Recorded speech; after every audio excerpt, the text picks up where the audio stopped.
Witam wszystkich maszkeciorzy na kanale Żart Pan Żur. W jednej z sieciówek zachciało mi się kawałek salcesonu, ale po przeczytaniu wszystkich składników i całej tej tabeli Mendelejewa do zakupu nie doszło. Postanowiłem sobie zrobić coś podobnego sam. Chcecie widzieć jak? Zapraszam do kuchni. Żeby zadbać o ilość kolagenu, kupiłem nóżki wieprzowe, golonka, cebula, por, marchew, seler, czochol, liść laurowy, czarny pieprz w kulkach i oczywiście ziele angielskie.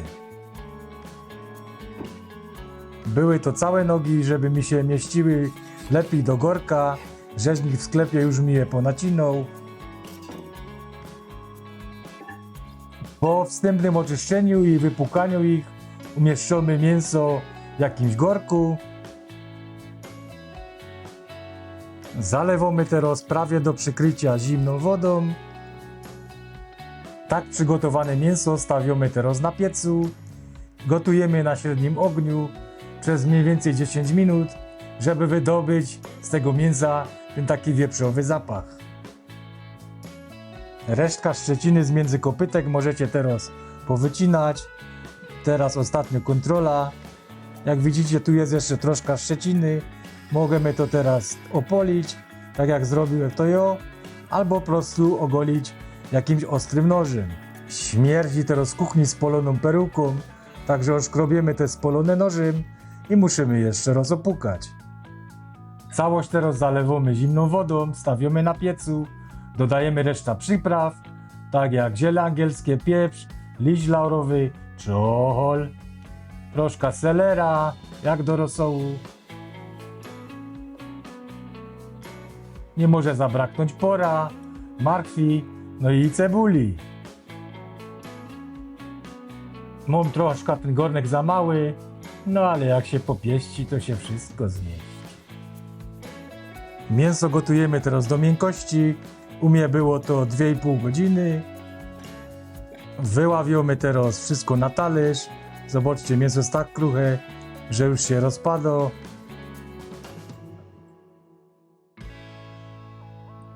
Po lekkim przestygnięciu oddzielamy teraz mięso od skór i oczywiście od kości. No, powiem wam, że tak to wonia, że już myślałem, że są kroja końce chleba i wyciągnę troszkę zynftu, czyli musztardy.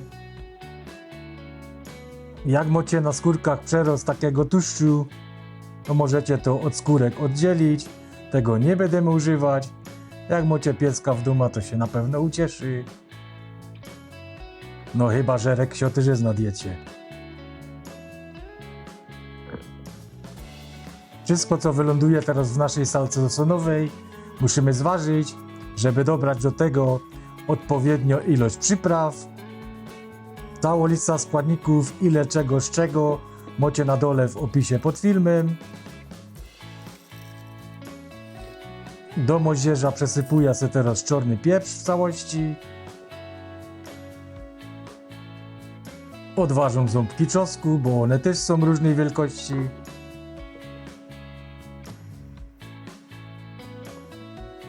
Do tego dodajemy sól, oczywiście nie peklowano.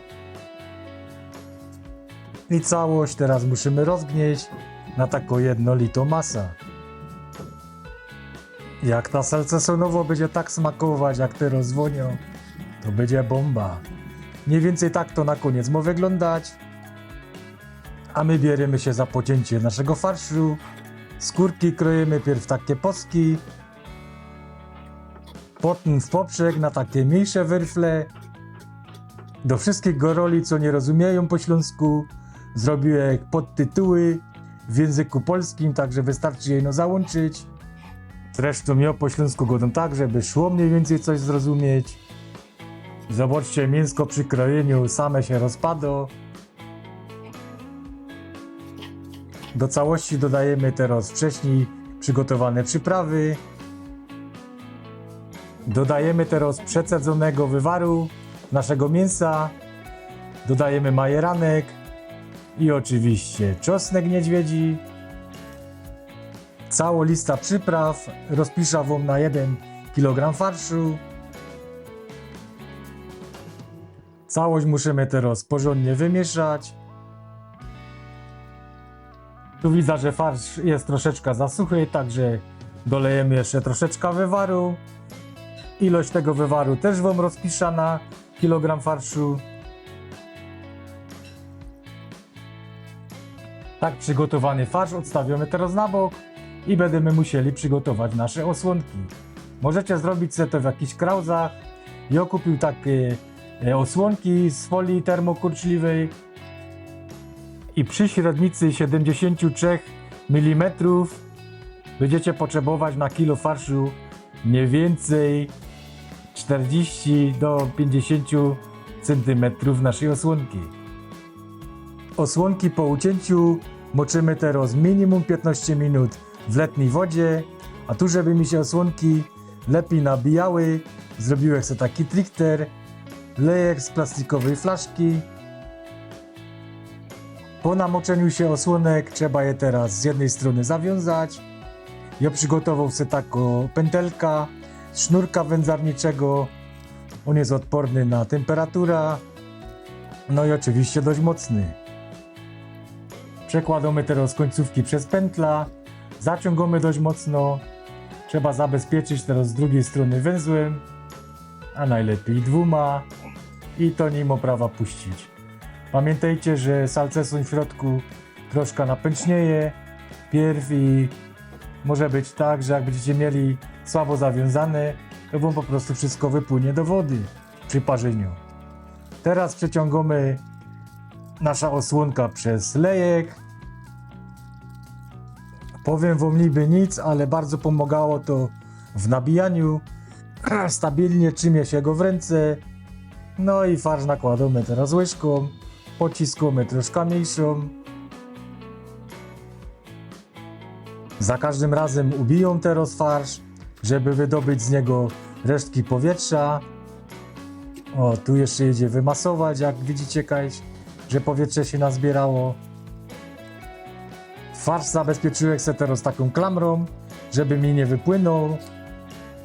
A to z tego powodu, że chcę go związać pierw w połowie, żeby po prostu mieć mniejsze porcje tego salcesonu, albo przepraszam, salcesonowej.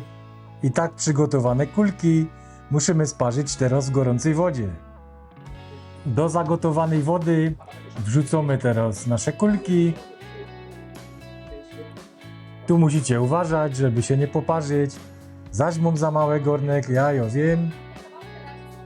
Ważne, żeby osłonki leżały zanurzone pod wodą. Przykrywamy teraz deklem i wyłączamy piec. Zostawiamy na mniej więcej 1,5 godziny. Po sparzeniu nasza salcesonowo wyciągamy teraz z wody. Odstawiamy do ostygnięcia. Jak już będzie chłodno, odstawiamy na całą noc do lodówki.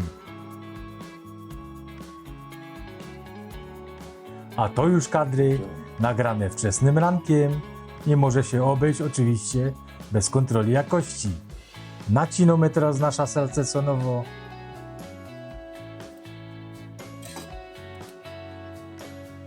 Wizualnie nie mam żadnych zastrzeżeń, nie ma żadnego powietrza. Spróbujemy ściągnąć teraz kawałek osłonki. Nacinamy lekko. No schodzi też elegancko. Nie klei się. Następna czynność to krojenie. Zobaczymy, czy się nasza salcesonowo nie rozwala. Mimo że pocięto bardzo cieniutko, zostaje w jednym plasterku. No ale oczywiście najważniejszy test to smak. I z tego miejsca wam nic nie powiem. I no tyle, że jeszcze zrobię ta salcesonowo. Jak wam się podobał film, proszę was o subskrypcję, palec w górę, zadzwońcie, załączcie se dzwoneczek i do następnego dania.